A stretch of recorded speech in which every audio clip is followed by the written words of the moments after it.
Bem, passou a imagem, agora falando da corrida presidencial. Vera Magalhães conosco. Bom dia, Vera. Bom dia, Thiago, para você, para todo mundo aí no nosso estúdio do Jornal da Manhã e para os ouvintes e internautas nesta manhã de quinta-feira. Ô Vera, Jair Bolsonaro declarou ontem que está com a mão na faixa. E eu pergunto para você, é uma precipitação do candidato ou uma constatação da realidade? É fake ou não é fake, Vera Magalhães? Não é fake, Thiago. A minha mãe costumava dizer um ditado que elogio em boca própria é vitupério. Então eu acho que ele podia evitar esse tipo de manifestação prévia de já ganhei, que foi algo que, por exemplo, deu azar para o Fernando Henrique Cardoso em 1985.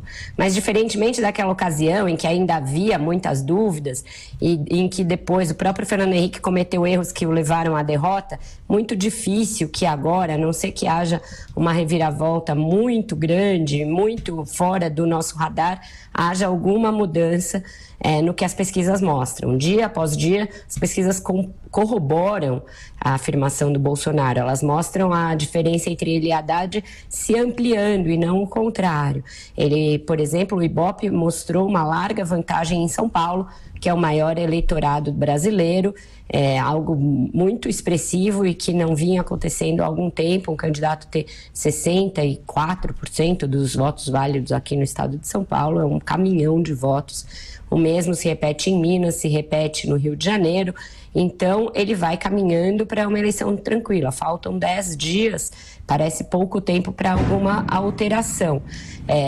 Na parte dos analistas, cabe avaliar aí o que levou a essa situação, né? A esse quadro. Erros sucessivos da campanha do PT, sobretudo no segundo turno. No primeiro turno, eles se valeram muito do Lula e da sua capacidade de transferência de votos. Porém, no segundo turno, a coisa desandou e o angu ali se mostrou cheio de caroços, porque tentaram fazer uma guinada rumo ao centro, que falhou miseravelmente, esbarrou em aliados, esbarrou na resistência do PSDB, tentaram mudar a roupagem do candidato, que soou fake, e principalmente mudar as propostas que estavam escritas. Então, quando você nega coisas que estão escritas e passa a dizer que fará tudo de forma diferente, isso também não soa crível pelo eleitorado. Então, dadas todas essas circunstâncias, a afirmação do Bolsonaro vai se mostrando correta e vai fazendo com que ele avance na direção daquela estratégia que também definiu, a de evitar confrontos diretos com Haddad em debates, priorizar as suas aparições nas redes sociais, em agendas curtas, aparições em locais que têm a ver com a defesa que ele fez desde o início. Então ele vai à PF, vai ao BOP, vai à Arquidiocese de São Paulo para reforçar as suas propostas nas áreas de segurança e de valores ligados ao conservadorismo e à família, que são dois motores importantes da sua campanha. E também as aparições em lives, entrevistas, vai jogando, administrando o resultado. Thiago.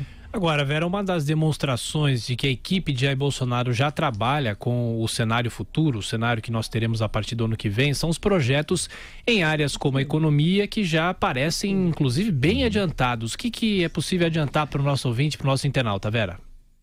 Pois é, essa é uma demonstração de que eles já estão olhando para o dia seguinte ao da eleição, Thiago. As coisas começam a se mostrar e a se delinear aí em noticiário, tanto de formação de equipes, quanto em prioridades do futuro governo, caso ele seja mesmo eleito. A equipe do Paulo Guedes parece avançada em projetos nas áreas de tributos, de reforma tributária e de novo uso, por exemplo, do FGTS. Tem uma reportagem importante hoje no jornal O Globo, que mostra que a equipe do economista Paulo Guedes trabalha com um projeto para o FGTS, em que o cotista passa a ter maior autonomia sobre os recursos.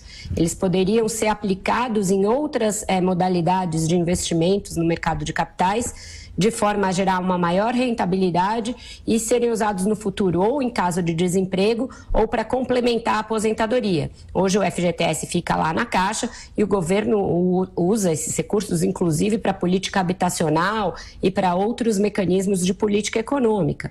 Então, dar ao cotista uma flexibilidade maior, não para usar os recursos como ele quiser, mas para aplicá-los de forma a olhar para o futuro, me parece algo bastante inovador que está sendo analisado pela equipe do Jair Bolsonaro. Da mesma maneira, tem também nos jornais hoje alguns nomes que poderiam integrar a sua equipe econômica. E aí ele estaria sondando um banqueiro de um banco de investimentos, o Banco Modal, Eduardo Centola, para presidir o BNDES. Por que isso é algo que pode indicar uma inflexão do Bolsonaro? Bolsonaro vem fazendo muitas críticas ao avanço dos chineses na economia brasileira, inclusive compra de empresas, etc. E esse banco e este executivo em particular tem muita proximidade com os chineses, ajudaram a formatar aí negócios dos chineses no Brasil, pode mostrar que essa resistência está sendo vencida. Então, eu acho que é bastante importante que a gente passe a olhar para o futuro, passe a olhar para o que as indicações do Bolsonaro e as formulações das suas equipes, tanto na área legislativa quanto econômica, indicam do que seria um eventual governo Jair Bolsonaro. Alguém que saiu da Câmara de um mandato não muito proativo em projetos e vai passar, provavelmente, diretamente à presidência da República. É importante, e o serviço que o jornalismo tem de prestar é passar a analisar as suas propostas, os seus programas e as suas equipes, escrutinar quem são esses nomes que o Brasil não conhece muito bem, Thiago. É isso, Vera. Bom trabalho para você. Até mais tarde. Estaremos te acompanhando aqui na programação da Jovem Pan. Até mais, Vera.